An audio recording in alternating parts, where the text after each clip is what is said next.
We've been joined in studios by Dr. Mukhtar, who is the Vice Chancellor of National Skill Development University, and will also be joined by Dr. Haroon later in our segment. Thank you for your time at PTV World, sir. Thank you for the opportunity to be with you. I just want to make a small correction. It's a National Skill University, Islamabad. Right, National Skill University. Thank you for correcting me.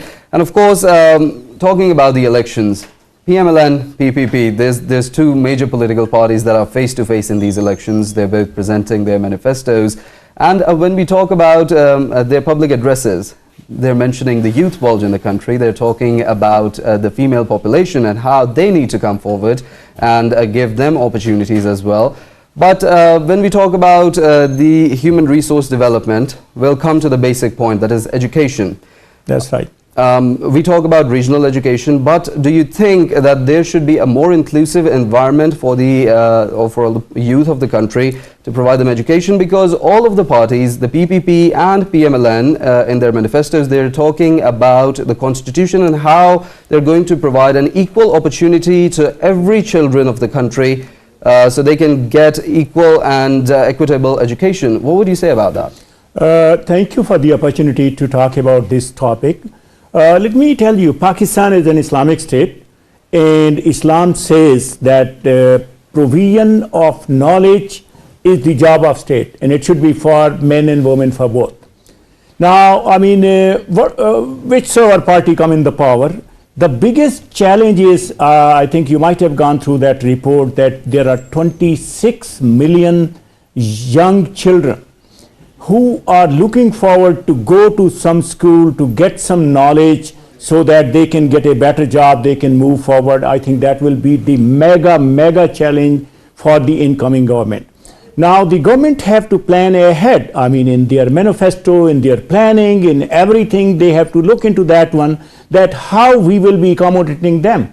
Otherwise, they will be having, like within next 3 to 6 months, they will be having disgruntled people, those who won't be having any job. And you can imagine, if someone is not having a job, they are willing to do anything. They are willing to move toward any side. I think that is the first challenge. They have to look into this one, and Islam also says that one. And there is a very good prayer which I always say, Allahumma inni as'aluka ilman nafian, rizqan tayyiban wa amalan mutakabbalan. Means that, oh God, give me the knowledge that gives me profit. Right. I mean, these 20, I mean, of course, there are a lot more who are going to school. The prayer is equally good for them also. They should be provided with the knowledge, and I think Higher Education Commission of Pakistan, Ministry of Federal Education, everybody involved with the education, and of course the people who will be rolling, they have to look into this one, that how can we can make education as a meaningful, means it can provide a profit, it can provide benefit to the youth who are either already in the education or those who will be coming again. The next is, I mean, of course, rizqan tayyiban, I mean, when they will be having knowledge, only they can get the halal. I mean, you know what we believe in, that everybody should be earning, that is halal. So of course, I mean, that has to go into this one. And then the third thing is, which is very important, that comes on the youth, like, I mean, the capability to talk good. If someone has a good food, has a good knowledge, only that person can talk good in the society. If not, the challenges the societies has. And I think the parties have to think about this one. Pakistan is an Islamic state. They have a challenge of 26 million people, that how we can bring them in the mainstream. They will be having knowledge. They will be, like, I mean, what I use, peace and prosperity. These both are linked with that one. If there is a prosperity, there is a peace. I mean, of course, they are, like, I mean, you know, we have to make sure they both are equally good, you know. Right, Dr. Mukhtar, as you mentioned, education for all. I'd also like to talk about the single national curriculum, because a student in interior Sindh or southern Punjab or in any part or any rural area of the country, he would have a different exposure and a different experience of education as a whole, as compared to a student who is in Islamabad or any provincial capital or any developed city of the country. Do you think a single national curriculum should be introduced so that everyone can get an equal curriculum, equal academic opportunity, And do you think the challenges for single national curriculum because of affordability as well? And secondly, do you think education is as important as skill developing and a vocational training? Because in the modern world, things are changing very rapidly. Things are very dynamic now. People can go for freelancing, they can go for IT services, they can go for any kind of freelance services. What would you say about all these factors? So I think your question is such an elaborated one, and it's basically has a two major component. One is like single national curriculum. Yes. The other one is we are talking about the skill education. As far as single national curriculum is concerned, I think COVID has pushed us into single national curriculum. Everybody was getting education through online or sitting at home. That was just like, a country like Pakistan, where things come a bit later. Yeah. Including all the rest of the world that comes over there. But in Pakistan, there was already efforts going on, like how single national curriculum can be implemented. But make sure, curriculum is very dynamic. Right. It's not like this one, you make a curriculum today and the next 5 years, that will stay the same. It needs a continuous revision. It's a cyclic process because the world is changing so fast. Technology is changing. Now after every 6 months, there is a new technology. No doubt. So for that one, and these youth basically for whom we are proposing this single national curriculum, they are the most docile to new technologies. Right. Like I'm an old man, of course, every day I am on the net looking into this one, what is going on, artificial intelligence, chat GPT, you name it. Everybody use it. Right. So they will be having, what I can say, they will be having very informed children. Right. They will, if they want to get a knowledge, if they don't have a mentor, if I have to get something, I have to call somebody, tell me this happened or not. But nowadays, a school-going children can go to chat GPT and can find out that what is good for that one. Now, about the next one, which will be very, very important, irrespective of all these artificial intelligence that we are talking, that is a skill education. Right. Now, skill education, basically we, at our university, at National Skill University, Islamabad, we make two components of skill education. Right. One is soft skill. Like if somebody is a great mechanic, do wonderful job, don't know how to talk.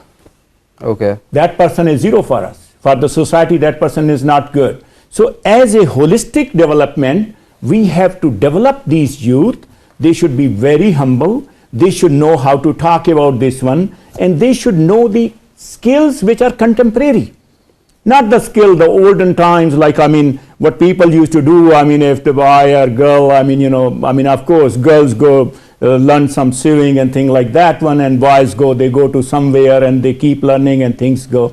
No, now the life has changed. Definitely. We are living in a different world, and I think, this past 10 years has been very dynamic. It has totally revolutionized the world. No doubt about that. It's a totally different, and basically, I think particularly the good thing will be whichever government comes in, first thing I think their first meeting should be on this artificial intelligence, generative artificial intelligence. Yes. Digitalization in government, what is going on, how this will be impacting the people and how this will be impacting the other. And right. Of course, it's a very, because we are talking about this election days. Yes. You might have heard the story that this deep fake, have you heard about that one? Yes. So you are talking to me and I can just clone your voice. Yes. And I can say that you were abusing somebody. Yes. Or you were saying something, And this, in recent, of course, elections are ongoing nowadays in US also. Somebody tried to make a deep fake of American president and spread among the people that this is ongoing. So you can see about this one, what type of challenge we are facing. And right. I think we should be ready for that one. Right. That we have to prepare our nation, prepare our people, prepare our youth. Right, Dr. Mukhtar, coming back to the electoral manifestos, our topic concerning the human resource development, we see that both the parties talk about the youth bulge and they talk about providing opportunities to them. The PMLN in its manifesto has talked about how they're going to provide loans, how they're going to fund IT startups, how they're going to provide vocational training to the students, but they've not chalked out a framework in their manifesto. Whereas the PPP, the chairman Bilal Bhutto in his manifesto has said that they've provided a more specific framework that they plan on making a youth ministry. They plan on imparting vocational training to every segment, and they plan to incorporate it with the BISP so that every person of one single person of every beneficiary family gets vocational training, so that in the near future they can better impart their skills to any field, any particular field, and they can start generating their own expenditures, they can start getting their salaries, and they can further support their household structure. What approach do you think is better considering the masses? Do you think the PMLN should focus more on providing a framework in their addresses like the PPP has done? I mean, I think I won't give an answer that looks like political, but good things are always good. Right. Whichever government do that one. Now, you mentioned in that one, BISP, you know, that is a beautiful program that can be shifted, that can be tilted towards skill education, as well as, I mean, of course, you mentioned that IT education. IT is the future of this world. Right. Like, I mean, none of the government, whichever comes, without IT, they can't survive. And we have to make our youth are already, I mean, people talk about this one, how much is the literacy? I mean, IT literacy. I mean, I say 100%. Because even the little child who is just 6 months, you know, mom will give a phone to that person, that little boy, and little boy can get around with that one, that what is going on over there. So, I mean, on that side, we have to pay big attention to that one. And with that one, we have to develop a setup that how we can control this IT also. This is very important. This IT is beneficial also. This IT can destroy the nation also. So, we, as I mentioned, you were deep fake and things like that one that can be misused. So, we have to go into this one. Whosoever comes over here, I think the best thing is, like, I mean, how I can think about it, this 26 million. Right. Now, I mean, I give you another scenario. Like, since the Pakistan has been established, like 26 million, if I ask you, you ask me, I mean, you are asking me something else, you know, about that? No, I'm asking you to hold that thought because we've also been joined by Dr. Haroon. Sure. We'll also be talking to him, Dr. Habib Bokhari. He's also a Vice Chancellor, and we'll be talking to him also about the electoral manifestos that the parties are presenting and how they're promising to the youth about human resource development. They're talking about education and vocational training as well. But we see that no party has given a specific framework to provide and impart vocational training and skill development of the youth. And they've not talked about a single national curriculum or how these educational trends need to be in line with modern world requirements. What would you say about that? Well, thank you very much for having me online for this particular program. And it's indeed a very important program. And while we are having elections soon happening, and this agenda, which you just slightly mentioned in your earlier statement, that what political parties or whatever government comes into power can do. So I would put questions in front of them as well. And in front of a panel sitting there, Dr. Mukhtar, I know he's beautifully explained that earlier as well. Look, Pakistan at the moment, if you look at the number, we always say that we have a huge youth bulge which can be put into action by equipping them with certain skills and education, right? That's the main thing. But if you look at the statistics, now starting from the primary education and the primary health, that's where the whole, actually, as a matter of fact, the most of the investment should go right there in order to prepare a viable youth. When I say a viable youth, if you look at the statistics of this country, how many children are out of school, look at that number. It's a huge number. So it's about 26 million students are out of a school. And if you look at the children who are living with the condition of wasting and stunting, 37% children, translated about 8 to 10 million children are physically, mentally not fit. So this is the first thing I would like to see, what sort of a policy will be on place in order to basically make this youth huge bulge. Later on, they become an asset rather than a liability in future. So that's first thing I'd like to see, that what sort of a question are being asked and how they are being answered and replied. So health, primary health and primary education. Now, later on, when it comes to the higher education, now there are a number of ways that the program basically is that how we can convert and translate this higher education into a game changer, and no doubt about that. And Dr. Mukhtar was mentioning about what sort of priorities the government is setting and what sort of investment is coming into higher education in order to encourage maximum youth to take part in this, in order to basically contribute in the economy.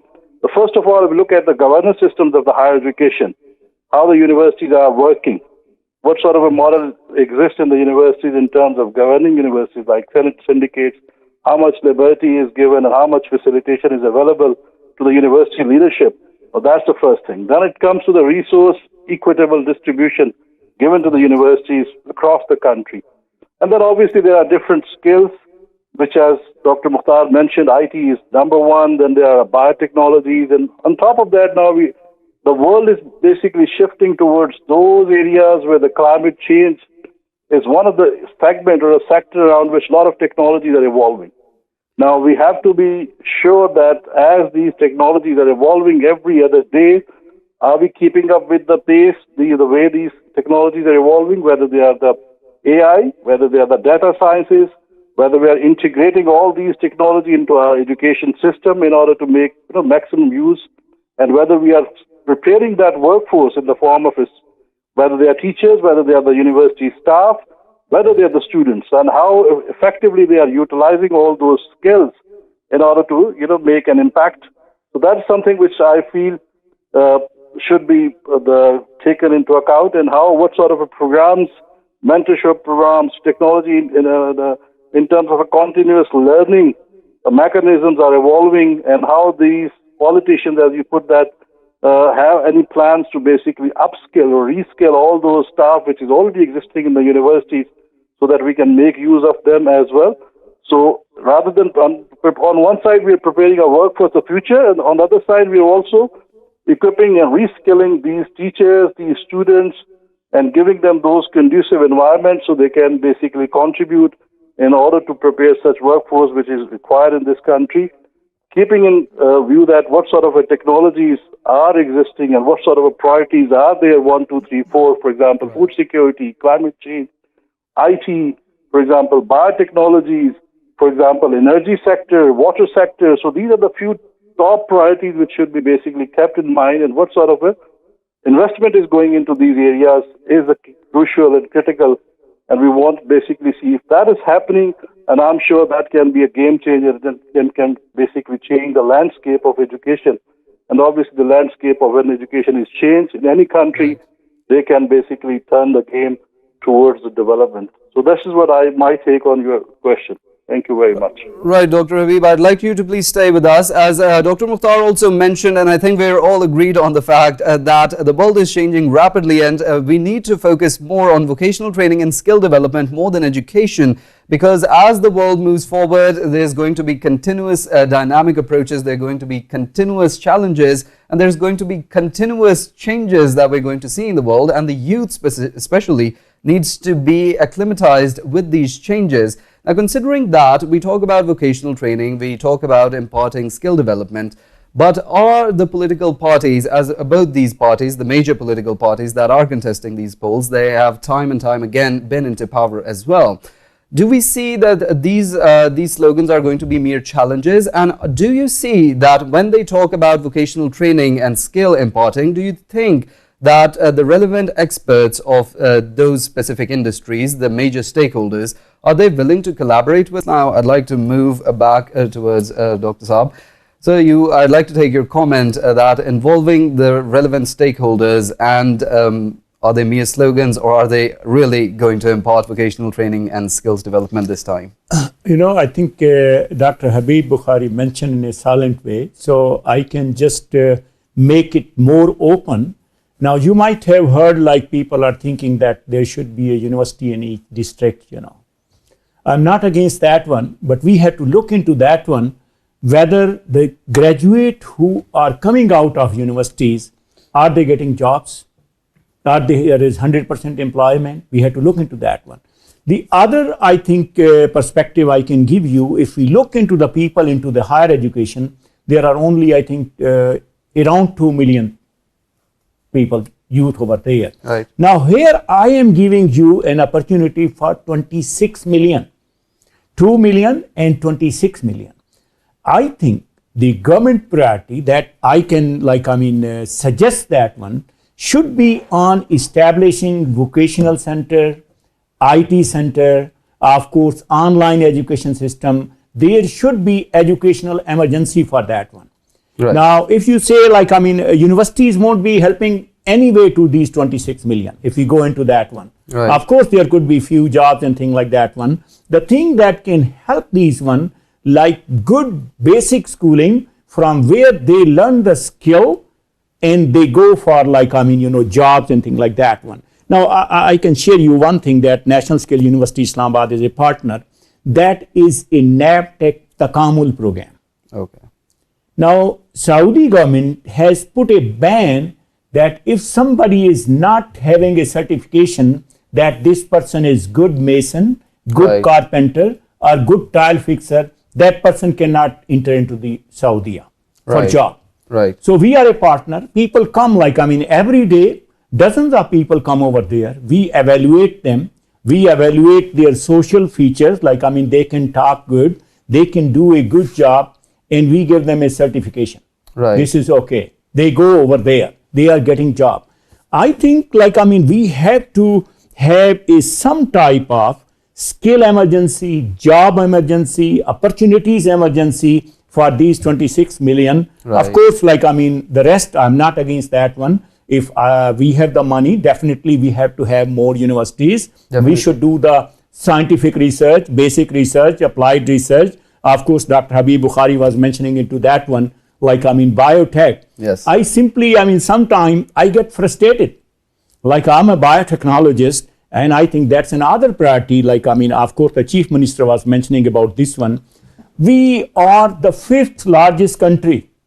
And for us, insulin is a life-saving drug that can be simply manufactured in the country. Yes. With simple biotech processes. And everybody know about this one. I think the next thing the government would have to come on to that side, that for these youth, the industry need to be engaged also, private sector. So Definitely. we have to get involved with them, engage with them, and instead of that our youth is looking for, that I want to go to Middle East, I want to go somewhere, we have to create opportunities for that one. Right, We sir. educationists, we the government, we the country, Right. I'd like to move towards Dr. Habib for the next question, and talking about what Dr. Mukhtar just said, that we need to include and we need to create an environment of inclusivity. You also talked about biotech and how technology needs to be incorporated in this skill development and vocational training. We also talk about Pakistan's food security, and we see that Pakistan has a huge agricultural base, but it is not being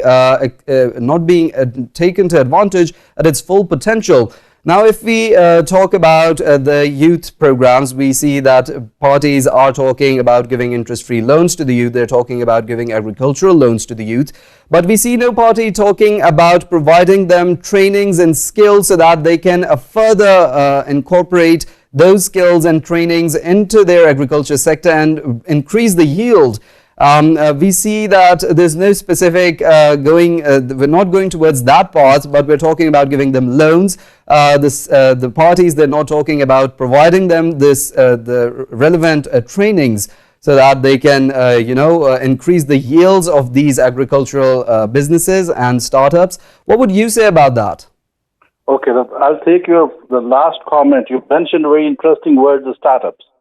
That's something which we can link the story. The story is basically now how we can prepare the entrepreneurial mindset. And that was missing for some time in our education system and a curriculum where you basically convert these youth into entrepreneurs or successful businessmen and businesswomen. So that is coming. It's a new thing for the universities now, because the teachers who are present in the system are not even have done that, raise a single penny out of. I've hardly seen few examples which they've been able to basically use their skills in order to make money. So that's something which we need to see that, and how these stories are translated and replicated in the universities. Once that happens, so we need to prepare a mindset right from the top in order to see the trickle down impact on the students. So that's something which is missing. And we have started this program in Kosa University, Murray, as a training center. Recently put up a proposal just a few days back to the government that, okay, we have a successful entrepreneurs, and these are the young people who have been basically contributing towards the economy by generating millions of rupees over the 6 months or a year. And this is a success story. And these are success stories basically when, are the one who are teaching and training and interacting with the university teachers who have an academic background, a research and development background, but they have not been basically geared towards these areas. And once they interact under one roof, I'm sure a lot of good things can happen and the trickle-down impact can be seen among all the universities. So that was one of the areas which I just wanted to mention. But the major thing which is lacking here is mapping the players, right? What sort of a primary data do we have in the country? Who is doing what? And who will be involved in this program? Well, this is something with the universities, partners, stakeholders, industry, what is required. So this is where whoever can do this magic, map them and link them that this can happen. For example, Dr. Mukhtar was mentioning about the skill development. Now, if we know that what sort of a needs to be fulfilled, for example, there are a lot of gig workers coming out throughout the world. What sort of gigs are required? So, and are we preparing a flexible workforce as these gigs are also changing every other day? So are we preparing them? That's where the university can come and teachers can come and play and upskill all those students who have been basically having the basic course and take them to the next advanced level, because these levels keep on changing. That's keep in mind that every now and then you can see a huge data set is being added, huge information, knowledge is being added. But how that information can be converted into knowledge and knowledge can be converted into a product or any actionable point is something which is required, and those gaps need to be continuously filled. And the other thing is on-demand economy. What is the global economy is requiring? What sort of a demands are there out? Are we preparing our youth, the workforce for that? Are we upskilling them? What sort of a plans do we have down the road for 5 years or 10 years? And then there are the task-based economies. How basically the tasks are what sort of a workforce can be prepared by, giving them certain tasks. That's where the youth is playing a role and getting by themselves. I mentioned earlier about those entrepreneurs' minds.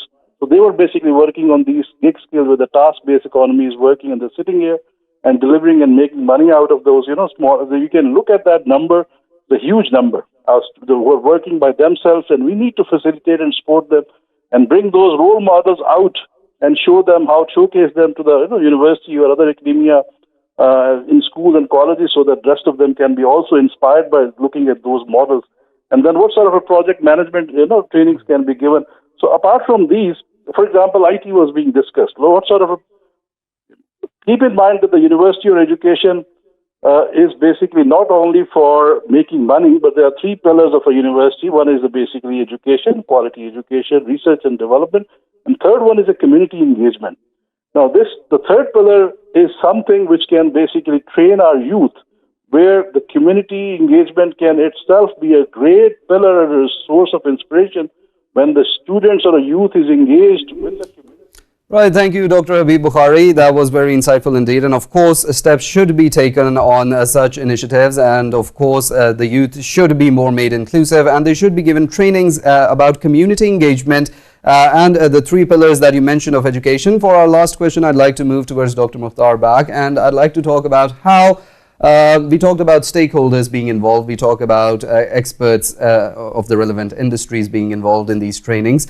The PMLN has talked about in its manifesto, it has said that they plan on increasing collaboration with international partners as well, so that our youth can be taking advantage of their expertise, their experiences, their research and their innovation. We'd also like to see our youth bringing innovation in our industries, our country as well. But at the other hand, we see that there's a talk about brain drain. Do you think the youth going abroad and working, they're getting trainings from there, they're getting their experiences from there, and then coming back to the country is a positive sign? And should further collaboration be made on this? Your first part of this question, interacting with the international partner and stakeholder. Now, none of the country can exist till they have interaction with their international partner. Definitely. And Pakistani youth, we be proud the freelancing market, Pakistani youth is top ranked over there. They are bringing lot more dollar without, of course, now this caretaker government is doing also. Well, and sir, hopefully efforts are being made. Efforts are already being made. Yes. There is going to be, if someone think in that way, okay, let's engage these international partners. This is just like a immense power Right. lying over there that need to be utilized. Now, the other thing is a brain drain. Let me share with you, if some nurse is leaving this country, that is a brain drain. Right. Because my country has put lot more money over there, and the patient over here, they are not getting the good treatment. I am just giving you one profession example over here.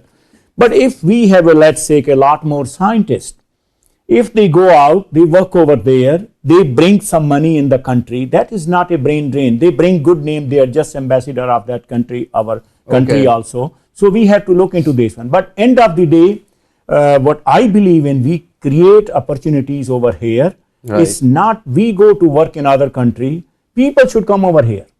Like, because I had an opportunity to work in United Arab Emirates, Malaysia, a lot more other countries. Right. So, like UAE government facilitate freelancer across the world.